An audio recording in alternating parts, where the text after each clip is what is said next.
right there. If we had a radar cruise control enabled on this car, you'd also get a radar cruise control readout. You'll also find blind spot information on either sides of those two lane lines. And as you can see right here, we also get navigation directions and instructions with arrows and turn directions. As you can see, this display is large. It's also full color. If we move out to this level, you can really see how big this heads-up display is. It's much larger than you'll find in the Cadillac or the Lexus systems, etc.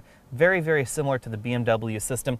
As again, this is all display information right over here for the navigation system. You also get heads-up collision warning right over there on that side.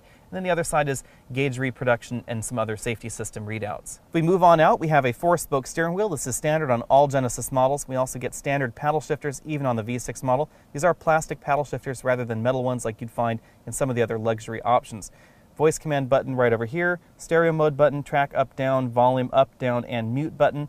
Phone hang up and pick up button. I really like how clearly labeled these are. A lot of luxury cars are trying to go for something that's slimmer and sexier, but they're just not as easy to read in the dark as these are over here. Over on this side of the steering wheel, we have our radar cruise control buttons, on, off right there, cancel, distance, and then set, as well as speed up and down. This button changes the display screen selection right there on that multi-information display, and then this rotates through the options right there. To the left of the driver, you'll find the power folding mirror controls, mirror adjustments, as well as the window switches and the 2-position seat memory for the driver. Up here on the rearview mirror, you'll find the buttons for the Hyundai BlueLink system. You can think of this as sort of their version of General Motors OnStar. We have an SOS button here so you can call for assistance. We also get crash notification. The BlueLink button takes you to the BlueLink contact center. And right over here, we can get voice command entry for destination assistance, like find me a local restaurant named whatever. That's all powered by Google right there. HomeLink transmitter buttons right over there on the other side. As I said, this vehicle slots between your average midsize and full-size luxury sedan in terms of overall size.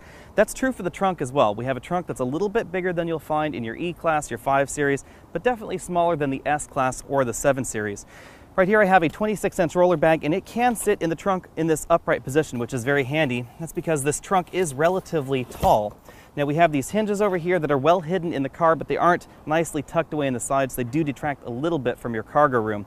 We of course have an optional power trunk lid on our 5-liter model right here.